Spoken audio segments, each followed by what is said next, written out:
They were talking about the red rain that keeps falling.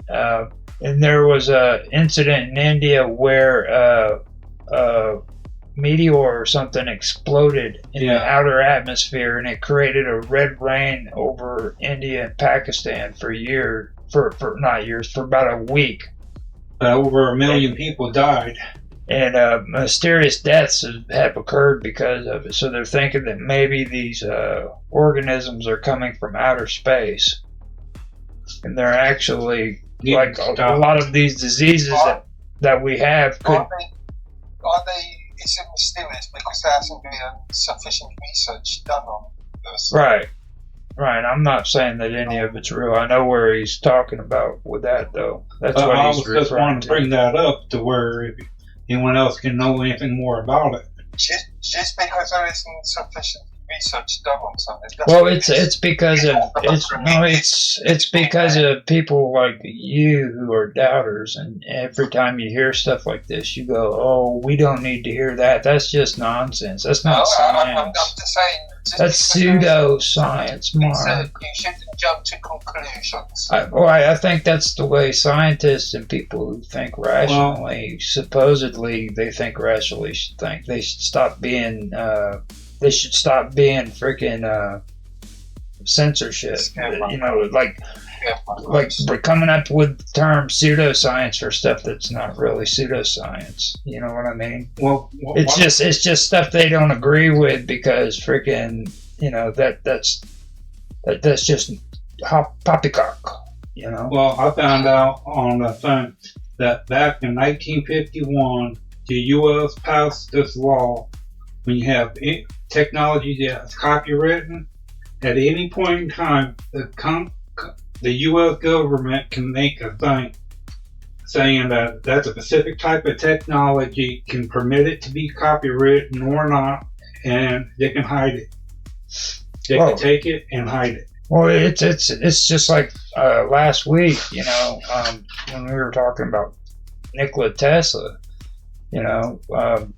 Otto, he had it in his head that Nikola Tesla's theories were freaking all like rubbish, when in reality they weren't.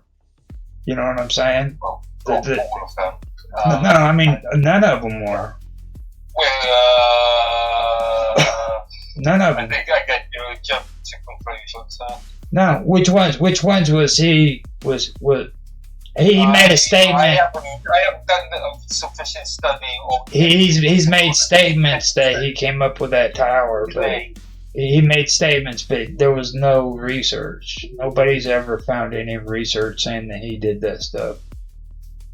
Everything that he's done scientifically, not one of them was actually debunked. And he's the one that came out with alternative current, not direct current. Extensive research. You know what I mean? Everything he's done.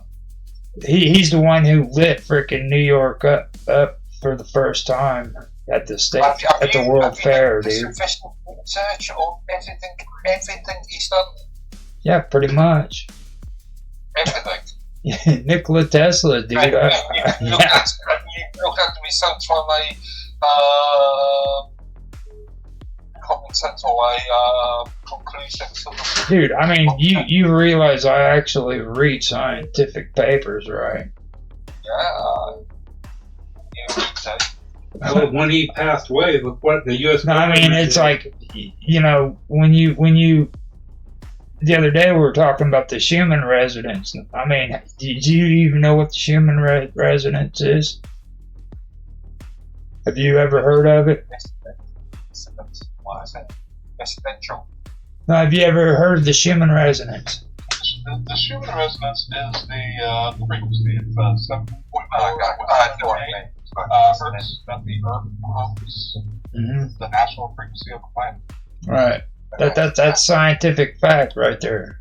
What is the Schumann resonance? That's not pseudoscience. Guess who found out about the Schumann resonance before they named it the Schumann resonance? That would be Nikola Tesla. Just because he was correct on several things doesn't mean he's correct about everything. Name one thing he was wrong about. again, I would have to do the research. I mean, I'm the one who did the research. And I'm telling you, he wasn't wrong about anything. I tell you one thing he was wrong about. What? Believing in his partners that they would do the right thing. Yeah. It's a very good business. It was not very hard. Yeah, that was a big mess up. That was a big mess up. You got that right. Oh, and the death ray. Well, that wasn't scientific. No. That was someone who created it. No, there's no proof he ever created it. Well, he was going to There tell wasn't the government his blueprints. He made claims. Yeah, but he actually went there. No. Well, that's what they were saying on the thing. He was trying to get publicity so that he could get people to fund him. So he came out with this crazy story that he built the freaking death ray. Okay, but then right soon after he passed away, someone broke into his place where he's living at, took all his paperwork, and it was the U.S. government. According to conspiracy theorists. Well, okay. But at the same time, the best way to find out is overseas. Where I mean, I can point out at least 5-10 people that'll tell you that freaking George Bush Jr.'s or George Bush's father, I believe it was the one who did it, or was it him? Went in there. It was his brother. Went in there and stole all Nikola Tesla's freaking information. Sold it to. I thought it was Trump's uncle. It could have been. The story changes over time. I heard Trump's uncle. Yeah, I mean the story changes so much. It's pathetic. Yeah, and like back in the day, they used to always say that Nikola Tesla was so poor that freaking what's his name, Edison. Isn't Edison the one that was supposed to be his rival? He was paying for his hotel room. Huh? Yeah, it was his rival. His business partner turned rival. Right. He was the one paying for his hotel room. He was just so poor. You're trying to tell me a man that could freaking invent alternate current wasn't smart enough to freaking repair televisions to freaking pay his hotel room off? Well, the story goes that he just became completely the solution for mankind altogether. He didn't do anything. He fell to a deep depression, as the story says. A lot of people say that he got ill too, and they said that he was a gambler. He was an obsessive gambler, and that the only reason why they said that was because he got in trouble when he was younger for one incident where he got in trouble for gambling. Yeah, he was part of the what do you call that, Roger? That one test on that ship. No, Philadelphia. Yeah, he was supposed to be part of that group.